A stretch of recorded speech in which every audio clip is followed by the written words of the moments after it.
Mr. Speaker, ladies and gentlemen, today in the opposition side of this House, we stand on a side that actually cares about security, but at the same time we care and we will combine personal liberties and respecting these liberties in a system that will be effective. That is why we stand here today defending the status quo, in which we believe in universal security and yet through implementation of, let's say, more officers and to check more the luggage and those mechanisms. However, ladies and gentlemen, although we agree with the definition presented by the proposition side on racial, ethical, and cultural backgrounds in profiling, we do not agree with this mechanism into changing the maybe inefficient status quo into an efficient one.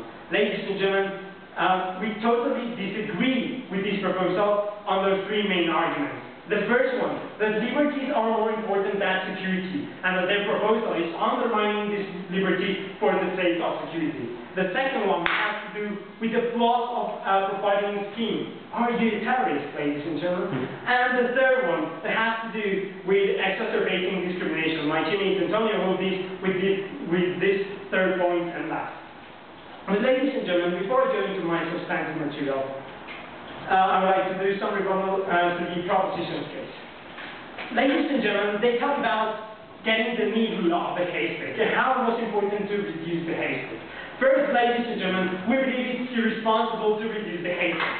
Because while you take a bunch of hay into another side, because you say, no, this side of the hay is actually innocent, maybe one needle, no thanks sir, one needle goes into that side. So yes, there are flaws in the system. Bernardo, thank you, sir. Bernardo told us when I asked him about the nuns, the Swedish nuns, and what would happen with them? Maybe they are terrorists hidden in Swedish nun disguises. Ladies and gentlemen, and he told us, I believe. Well, ladies and gentlemen, we don't care if Bernardo believes that the nuns are not potential terrorists. Maybe they are. And precisely because we cannot tell, because we cannot know what exactly is a terrorist, we will not assume. We will not assume who is a terrorist and who is not. No, thank you, sir. Then he talked about resource allocation and how it was important to concentrate all police force in examining the little hay which contained the needle, according to him. But ladies and gentlemen, I made a point of information where I asked him if this mechanism was just added security. And he told us, oh yes, of course, it's just added.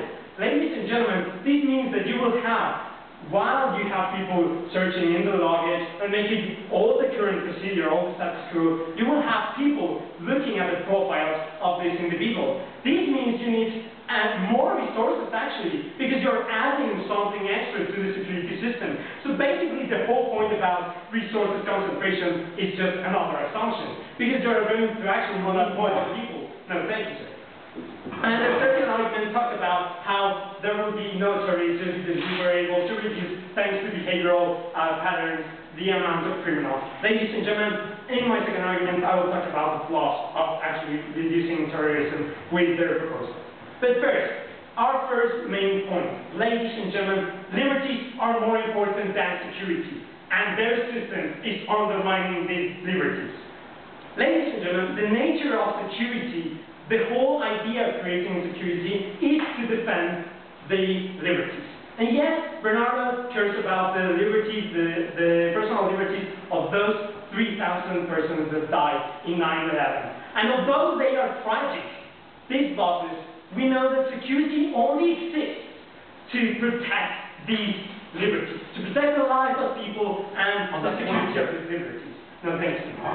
But ladies and gentlemen, when you support a system which mechanism contradicts with the ideal, because the mechanism is actually going against the individual liberties of some. And how exactly? This contradiction exists due to one factor, which is discrimination and generalization.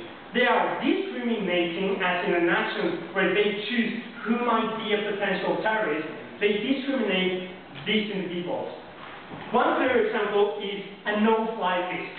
This list exists in the United States, and what happens is that if you arrive to a certain red point where you are a risky terrorist, ladies and gentlemen, you're not allowed to fly, even if they don't have any basis. But if the US government has your name on this list, you won't be allowed to have freedom of flying whenever you want. That's exactly why we want added security, to make sure that these ideas don't exist any longer. Well, but your added security first is going to need more resources, and second of all, it's against the liberties of these individuals. That is precisely what I'm saying. Ladies and gentlemen, BN, which is security, doesn't justify for us to ravish the rights of 20 people in an effort to find the needle in the haystack. Ladies and gentlemen, they are telling you, they are telling you right now that liberties are trivial because they want to achieve this security. But ladies and gentlemen, But ladies and gentlemen, this sets a precedent of escalating into bypassing liberties. Ladies and gentlemen, we don't want the liberties and the private information of many to be ravished. Ladies and gentlemen, one example is that private information in the 5th of August in this year, the private information of 30,000 individuals was lost in a laptop in the Ronald Reagan National Airport. Ladies and gentlemen, we cannot allow these kind of things to happen, because now the terrorists are the ones that have the database. Ladies and gentlemen, we cannot support a policy that undermines liberties and believes that security, which actually only exists because of these liberties, is superior. This leads us to a second argument. Even if we assume that security is more important, which is not, which was my point, ladies and gentlemen, there are still flaws in this system. Are you a terrorist, sir? Who is a terrorist? Ladies and gentlemen, we really don't know who is a terrorist. Because terrorists are the exceptions to the rules, to the general. How can you then try to use your fancy statistics and tell us that none, I'll take in a second, that none are not terrorists? Yes, sir. But have you ever seen a pregnant terrorist? Well, I don't know, like, I haven't seen terrorists in my life, and you haven't seen a terrorist in your life. That is precisely, ladies and gentlemen, what we don't know if the terrorist might be pregnant, or if it might be just come down there. Or are you going to make an ultrasound to the baby in the airport? No, we don't think so. This is clearly, and thank you for the example, a flaw in your system. There is no foundation. There is no basis. It is just irrationality, ladies and gentlemen. And there is a lot of space for malpractice and mistakes. And yes, we will have more 9/11s if we just believe, if we are confident. The point in the system, apart from the lack of effectiveness, is that we believe that we are doing the job right. That the needle is in the side of the haystack. And ladies and gentlemen, this is a flaw that will lead, for example, to what happened in the air tram in 2008, where a family of 9 Muslims, just because they were wondering about the airport security, were detained by the FBI by making these kind of questions. Ladies and gentlemen, we cannot support a system to actually detain 3 children because of the FBI just based on they were Muslims and wondering about the airport. It is on this ground, ladies and gentlemen, that we don't want to continue, that we want to defend the liberties of people, and we don't want to keep these flaws in the system and to make more strict terrorists, that I beg you to oppose the motion. Thank you very much.